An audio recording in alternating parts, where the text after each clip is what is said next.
I spent years telling myself my first mechanical watch had to be a Rolex. Then I bought this instead and I couldn't be happier. 2 years in, and in retrospect there is exactly one thing I would do differently, and it has nothing to do with this watch.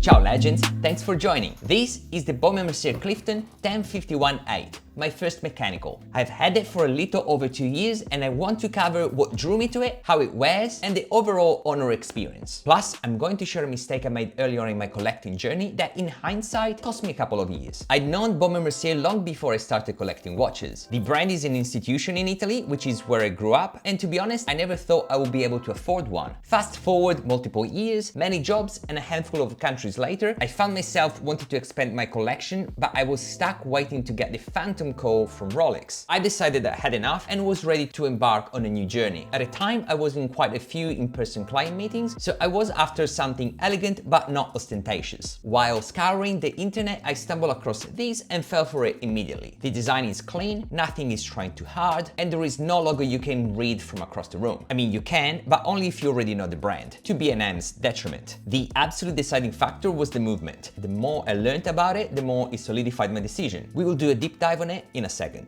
Finding this specific reference in Australia took some patience. The white dial with COSC wasn't as common as other configurations for some reason. And once I had it in hand, the decision was already made. 40mm stainless steel case, polished and satin finished, 11.3mm thick, 46mm lug to lug with a 20mm lug width, white porcelain-like dial, grey alpha hands, date at 3 o'clock, sapphire crystal caseback displaying the beautiful Baumatic movement, 50 meters water resistance, black alligator strap with a deploying clasp and a quick release strap system, priced at $3,400. The movement is where this watch stood out to me. The Baumatic BM13-1975A, 4 Hz, 21 joules with 120 hours of power reserve. It's COSC certified with +6 and -4 seconds per day. To give you an idea of real-world metrics, mine in particular ranges between 4 and 5 seconds per day. Anti-magnetic to 1500 Gauss. The Baumatic was a joint development between Baume Mercier, Richmond's R&D, and manufacturer Horloger Valfrier. Valfrier is the Richmond movement house that also supplies calibers for the IWC Engineer and the Vacheron Constantin 56.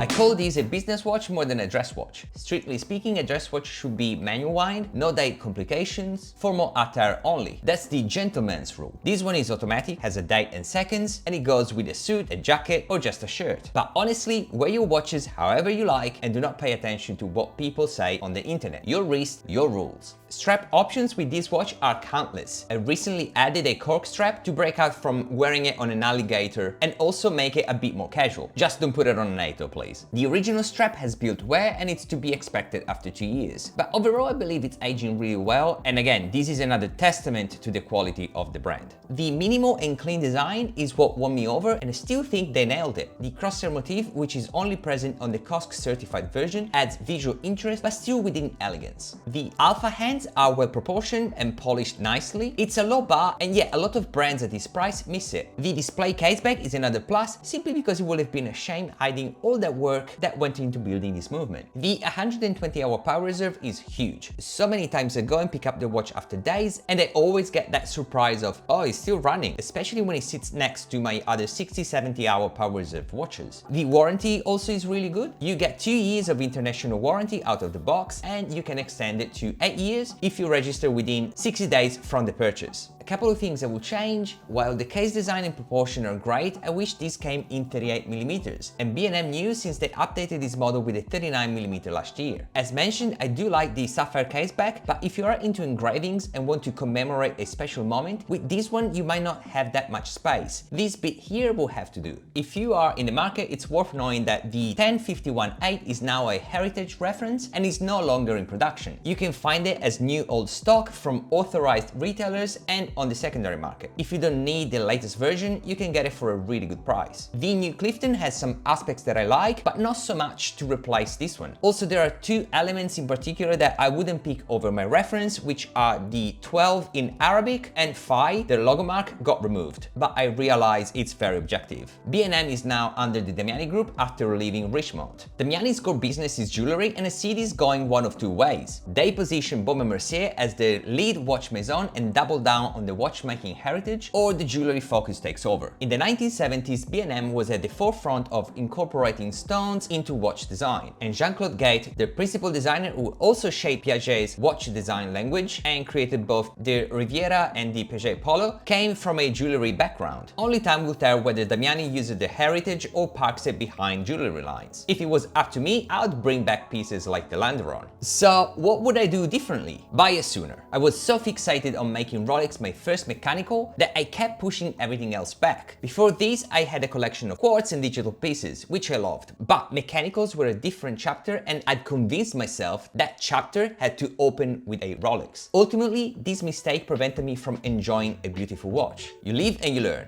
I guess. The watch itself I will buy again without hesitation. Same identical configuration, I wouldn't change a thing. If you're holding off on something you want because something else should come first, I would think about that. The Rolex came and the two were never in competition. I just wish I understood that earlier. I made a video about my first Rolex and it's on screen now if you want to check it out. What was your first mechanical watch? And is there anything you would do differently? Let me know in the comments. Thank you so much for watching, like and subscribe if you're new here, and I will catch you in the next one. Cheers!